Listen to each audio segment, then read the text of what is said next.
नदियापुर गांव में बसंत नाम का एक नौजवान नाविक रहता था। नदियापुर गांव की सीमा में आने जाने के लिए लोगों को नाव का ही सहारा लेना पड़ता था। बसंत एक सीधा साधा नाविक था।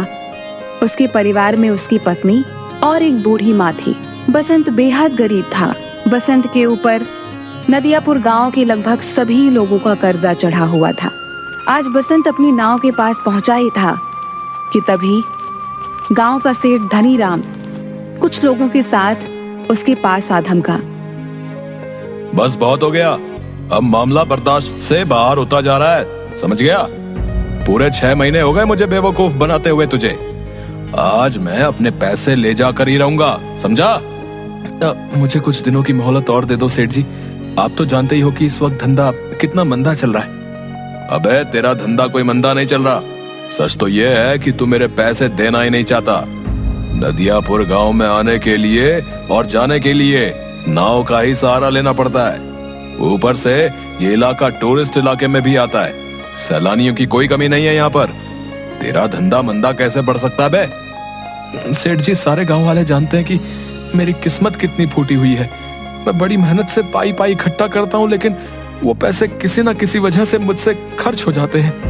बसंत पर सेठ धनीराम बसंत का मजाक उड़ाते हुए अपने लोगों को देखकर बोला, रे सुना तुम लोगों ने? ये बड़ी मेहनत से पाई पाई जोड़कर रकम इकट्ठा करता है और इसे खुद नहीं पता कि इसके पैसे कहाँ खर्च हो जाते हैं बे? इतना कहकर धनीराम गुस्से से बसंत की ओर देखकर बोला, ये क्यों नहीं कहता कि तू एक नंबर का अय्याश है? सारे पैसे अय्याशी में खर्च कर देता है। बेवकूफ आदमी, तुझे कोई और नहीं मिला बेवकूफ बनाने के लिए, है बे? नहीं नहीं, ऐसा मत कहिए सेठ जी। नदियापुर के सारे लोग जानते हैं कि मैं कितना शरीफ हूँ। मेरे घर में मेरी पत्नी और मेरी बूढ़ी माँ रहती है। मैंने तुझसे ये नहीं पूछा कि तेरे घर में कौन कौन रहता है, समझ गया? अरे तेरे घर में तेरी बूढ़ी माँ रहे या तेरी पत्नी, मुझे इससे क्या? मुझे तो बस मेरे पैसे से मतलब है। और रहा सवाल तेरे शरीफ होने का, अरे तूने तो सारे गांव से कर्जा ले रखा है और जहां तक मुझे जानकारी है तूने किसी के पैसे नहीं चुकाए। मुझे थोड़ी सी मोहलत और दे दीजिए सेठ जी। मैं वादा करता हूँ कि मैं आपकी एक एक पाई चुका दूंगा। ठीक है, लेकिन इस बार मैं तुझे 10 दिन से ज्यादा की मोहलत नहीं दे सकता। 10 दिन के अंदर अंदर अगर मुझे मेरे पैसे नहीं मिले ना, तो मैं तेरा मकान तुझसे छीन कर तुझे धक्के देकर तेरे मकान से बाहर निकाल दूंगा। समझ में आ गई? इतना कहकर धनीराम वहाँ से चला गया और बसंत अपना मुंह लटकाते हुए अपने काम पर लग गया। शाम को थका हारा बसंत जैसे ही अपने घर पर पहुँचा, उसकी पत्नी बोली, आ गए सेठ जी घर पर। आपके पीछे बहुत सारे मेहमान आपको पूछते हुए आए थे। उन्होंने आपका काफी देर तक इंतजार किया और बेचारे इंतजार करके बहुत थक गए। अभी कुछ देर पहले ही गए हैं। झुमकी, मैं जानता हूँ कि तुम किन की बात कर रही हो। जब तुम सारी बातें जानते ही हो तो फिर उन सबके कर्जे क्यों नहीं चुका देते? तुम अच्छी तरह से जानती हो झुमकी, पिछले कुछ सालों से मेरे साथ क्या हो रहा है। मैं जब भी कुछ पैसे जमा करता हूँ वो किसी न किसी तरह से खर्च हो जाते हैं। पिछली बार माँ का पैर टूट गया था, उसके इलाज में कितने पैसे खर्च हो गए। उसके बाद चोट लगने से तुम्हारी पसली फ्रैक्चर हो गई थी, उसके इलाज पर कितने पैसे खर्च हो गए। मैं तुम्हारी बातों को समझती हूँ, लेकिन गांव वाले इस बात को नहीं समझते। उन्हें तो बस अपने पैसों से मतलब है और आखिरकार वो तुमसे कब तक पैसे नहीं मांगेंगे? गांव का मुखिया धमकी देकर गया है, अगर तुमने गांव वालों के पैसे नहीं दिए तो वो तुम्हारी नाव छीन लेगा। और सेठ धनीराम मुझे धमकी देकर गया है कि अगर 10 दिन के अंदर मैंने उसके पैसे नहीं दिए तो वो मुझसे मेरा मकान छीन लेगा। मेरी समझ में नहीं आता कि अब मैं क्या करूं। मेरी समझ में नहीं आता, गांव में जितने भी नाविक हैं उन सब की ऐश की चांदी कर रही है। उन सब के मकान देखे हैं तुमने? ऐसा लगता है जैसे कि वो कोई नाव नहीं बल्कि कोई कंपनी चलाते हो। तुम सारा दिन नदी के किनारे क्या करते रहते हो? कितनी बार कह चुका हूँ झुमकी, टूरिस्ट मेरी नाव में नहीं आते। ये क्यों नहीं कहते कि तुम्हारी नाव में गांव के भूखे नंगे लोग ही आकर बैठते हैं? उनसे तुम्हें कितनी आमदनी होती होगी। तुम अपनी नाव में नदियापुर घूमने आए सैलानियों को क्यों नहीं बिठाते? जितने भी नाविक हैं वो झूठ बोलकर टूरिस्ट को अपनी नाव में बैठाकर सिर्फ उन्हें चूना लगाते हैं और मुझे झूठ बोलना नहीं आता। नहीं चाहिए मुझे हराम की कमाई। अरे सच्चाई के देवता, ये धंधा है। ये क्यों नहीं कहते कि तुम्हें धंधा करना ही नहीं आता? जिसे तुम धंधा कह रही हो मैं उसे अच्छा नहीं समझता। मेरी तो किस्मत ही फूटी हुई है कि मुझे तुम्हारे जैसा पति बेवकूफ पति मिला। अगर ऐसे ही हाल रहा ना तो वो दिन दूर नहीं कि जिस दिन तुम्हारी नाव भी तुमसे छीन ली जाएगी। उसके बाद मुझे और मांझी को इस घर से धक्के देकर बाहर निकाल दिया जाएगा। उसके बाद अपने सच्चाई के प्रवचन बाहर बैठकर देते रहना। इतना कहकर झुमकी गुस्से से वहां से चली गई। ऐसे ही 10 दिन गुजर गए। 10वें दिन बसंत नदी के किनारे उदास बैठा हुआ गहरी सोच में डूबा हुआ था कि तभी वहां पर धनीराम फिर से आ पहुंचा। याद है ना बसंत, आज तेरा आखिरी दिन है। अब इससे ज्यादा मैं तुझे और मोहलत नहीं दे सकता भाई। शाम को मैं तेरे घर पर आऊंगा वसूली करने के लिए। मेरे पैसे तैयार रखना, नहीं तो अपना बोरिया बिस्तर समेट कर चुपचाप चले जाना। इतना कहकर धनीराम वहां से चला गया। बसंत अपने आप से बोला, अब क्या होगा? पूरे 10 दिन से मेरी नाव में मुश्किल से 20 मुसाफिर भी नहीं बैठे होंगे। मैं धनीराम के पैसे कहां से दूंगा? अगर मैंने उसे पैसे नहीं दिए तो वो मेरे परिवार को बेइज्जत करके घर से निकाल देगा। मैं कहां जाऊं? क्या करूं? बसंत हसरत भरी निगाहों से और नाविकों को देखने लगा जिनकी नाव पर टूरिस्ट सवार थे। तभी बसंत के कानों में एक बूढ़े व्यक्ति का स्वर टकराया। क्या तुम मुझे दूसरी दुनिया के छोर तक छोड़ सकते हो? बसंत उस बूढ़े की बात सुनकर हैरत में पड़ गया। लगता है आपका दिमाग खिसका हुआ है बाबा। ये कैसी बातें कर रहे हैं आप? मेरा कहने का मतलब ये है बेटा, तुम मुझे इस नदी के दूसरे किनारे पर छोड़ देना। तो सीधे सीधे ये कहिए ना बाबा कि आपको दूसरी सीमा पर उतरना है। ठीक है बाबा, 200 लगेंगे। मैंने सुना है कि तुम बूढ़े और गरीब यात्रियों से पैसे नहीं लेते। सही सुना है बाबा, लेकिन क्या करूं? लगता है मुझे अपने नियम और कायदे अब बदलने पड़ेंगे। चाहे कितनी भी मुसीबत क्यों ना आ जाए, अपने उसूल इंसान को कभी नहीं बदलने चाहिए। वक्त बदलते हुए देर नहीं लगती। मैं इस वक्त बहुत परेशान हूँ बाबा। जाओ जाकर कोई दूसरी नाव पर बैठ जाओ।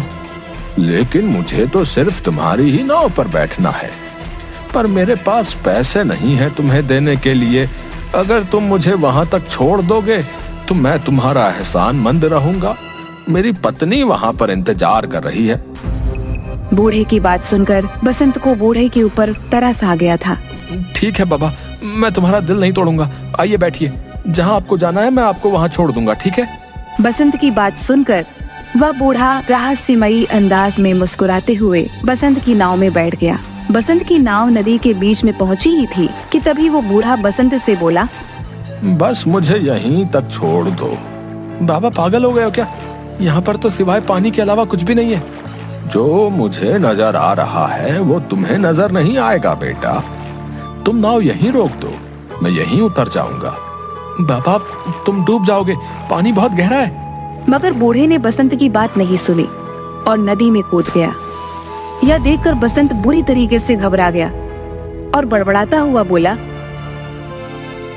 अरे कहाँ फंस गया मैं? अगर ये बूढ़ा मर गया तो इसकी मौत का इल्जाम भी मेरे ऊपर लगेगा।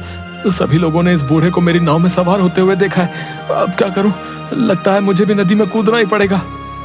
इतना कहकर बसंत ने नदी में छलांग लगा दी। मगर उसने जैसे ही नदी में छलांग लगाई, उसने अपने आप को एक बेहद सुंदर जंगल के बीच बहुत छोटे से तालाब में खड़ा हुआ पाया। बसंत तुरंत उस तालाब से निकलकर उस जंगल की ओर देखने लगा। तभी उसके कानों में एक भारी आवाज टकराई। बेटा मेरी शाख थोड़ी सी झुक रही है, इसे थोड़ा सा सीधा कर दो, मुझे दर्द हो रहा है।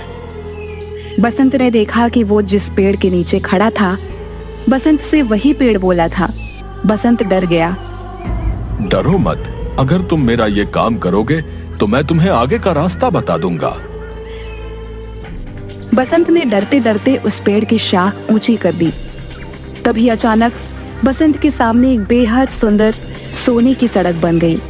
घबराओ मत, तुमने मेरी मदद की है, इस वजह से ही तुम्हारे लिए ये सोने की सड़क मैंने बना दी है। तुम यहाँ से सीधे राजमहल तक पहुँच जाओगे। लेकिन ये कौन सी जगह है भाई? कुछ देर बाद तुम्हें पता लग जाएगा। तुम जिस रास्ते से यहाँ पर आए हो वो रास्ता सिर्फ शाही लोगों के लिए खुलता है। तुम जरूर कोई खास हो। कुछ दूर चलकर बसंत की नजर एक पेड़ पर गई जहां पर लाल लाल सेब लटक रहे थे। अचानक एक सेब बसंत की ओर देखकर बोला, देख क्या रहे हो? अगर तुम्हें भूख लगी है तो मुझे खा लो। अरे वाह, ये मैं कहाँ आ गया? वो बूढ़ा जरूर कोई मायावी व्यक्ति था। नहीं नहीं, मैं जहाँ पर रहता हूँ वहाँ पर बोलने वाले फल नहीं होते। अगर वो बोलते तो हम बिल्कुल नहीं खाते। तुम वाकई बहुत दयालु लगते हो। तुम्हारा इस जादुई नगरी में स्वागत है। इस सोने की सड़क पर सीधे चले जाओ, कुछ ही देर में तुम महल तक पहुंच जाओगे।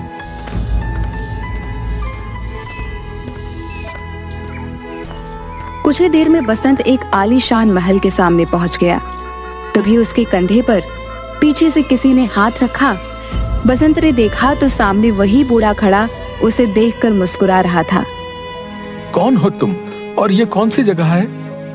अचानक वह बूढ़ा एक बेहद सुंदर राजकुमार में तब्दील हो गया। ये सारा का सारा राज्य मेरा है। तुम पृथ्वी पर नहीं बल्कि दूसरी एक जादुई दुनिया में हो। दूसरी दुनिया में? मैं कुछ समझा नहीं। दरअसल नदियापुर गांव की नदी के बीच एक दूसरी जादुई दुनिया का द्वार खुलता है। ये एक जादू की दुनिया है। तुम्हारा महल तो बिल्कुल सोने का मालूम होता है। यहाँ के दरवाजे, यहाँ तक कि सैनिक भी सोने के ही मालूम होते हैं। सोने के मालूम नहीं होते, ये सोने के ही हैं। मैं तुम्हें बहुत दिनों से नाव में बैठा हुआ उदास देख रहा था। मैं जानता हूँ कि तुम बहुत अच्छे स्वभाव के हो और तुम्हारी दुनिया में अच्छे व्यक्तियों के साथ अच्छा बर्ताव नहीं होता, जबकि हमारी दुनिया में ऐसा बिल्कुल नहीं होता। इसलिए मुझे लगा तुम्हारी मदद करनी चाहिए। इतना कहकर वो राजकुमार बसंत को महल के अंदर की ओर ले गया, जहाँ पर सोने के सिक्कों के ढेर लगे हुए थे। ये सारे सोने के सिक्के तुम्हारे हैं। तुम्हारी जितनी मर्जी हो यहाँ से ले जा सकते हो और तुम जब चाहो यहाँ पर आ सकते हो। मगर याद रखना, तुम्हें इस बात को हमेशा रहस्य ही रखना होगा। यहाँ तक कि तुम्हें अपनी पत्नी और माँ को भी इस बारे में कभी नहीं बताना। जिस दिन तुम इस राज को छुपाने में नाकामयाब हो जाओगे, तुम्हारे लिए इस दुनिया के द्वार बंद हो जाएंगे, क्योंकि ये यहाँ का नियम है। बसंत ने एक थैले में सैकड़ों सिक्के भर लिए। वो राजकुमार उसे उसी जादुई पेड़ के पास मौजूद उस छोटे से तालाब पर ले आया। तुम इस तालाब में कूद जाओ, तुम अपनी नाव में दोबारा वापस पहुंच जाओगे। बसंत जैसे ही उस तालाब के अंदर कूदा, उसने दोबारा खुद को नदी के बीच में पाया। बसंत उसी दिन वो सारा सोना शहर में बेच आया और उसने गांव में सबके कर्जे चुका दिए। देखते ही देखते बसंत नदियापुर का सबसे बड़ा सेठ बन गया। एक दिन बसंत की पत्नी ने बसंत से कहा, तुमने आज तक नहीं बताया जी, क्या आखिरकार तुम इतने ढेर सारे पैसे लेकर कहाँ से आए और तुम कुछ दिनों के लिए अचानक कहाँ लापता हो जाते हो? मैंने तुमसे कितनी बार कहा है झुमकी कि मैं इस बारे में नहीं बता सकता। इतना तो मैं जानती हूँ कि तुम कोई गलत काम नहीं कर सकते। अगर तुम नहीं बताना चाहते तो शायद इसमें ही हम सबकी भलाई होगी। बसंत की अमीरी देखकर धनी राम अंदर ही अंदर जलने लगा। एक दिन उसने अपने खास आदमी भीमा से कहा, मेरी समझ में नहीं आता भीमा कि ये बसंत रातों रात अमीर कैसे बन गया। मैं सोच रहा था कि इसके मकान और उसकी नाव पर कब्जा कर लूंगा, लेकिन इसने तो मेरे सारे पैसे लौटा दिए। सिर्फ आपके ही नहीं सेठ, उसने सारे गांव वालों के पैसे लौटा दिए। आज गांव में सबसे आलीशान हवेली उसकी बनी हुई है, और तो और नदियापुर में सारी नाव का मालिक बसंत ही है। हाँ मुझे पता है, और वो टूरिस्ट से बहुत कम पैसे लेता है, और गांव के लोगों को तो वो मुफ्त में ही नाव में बैठाने का काम करता है। मेरा धंधा भी चौपट हो गया। दाल में जरूर कुछ ना कुछ काला है। जाओ जाकर पता करो कि आखिर माजरा क्या है। जाओ। मैंने पता कर लिया है। क्या मतलब? कुछ दिनों पहले मैं उसका चुपके से पीछा कर रहा था। अचानक मैंने देखा कि वो बीच नदी में कूद गया और कुछ ही घंटों के बाद वो वापस आ गया। उसके हाथ में एक थैला था जो सोने से चमक रहा था। बेवकूफ आदमी, ये बात तूने मुझे पहले क्यों नहीं बताई? इसका मतलब कि नदी के बीचों बीच जरूर कोई सोने की सुरंग है जो उसके हाथ लग गई है। मुझे अभी ले चलो वहां पर।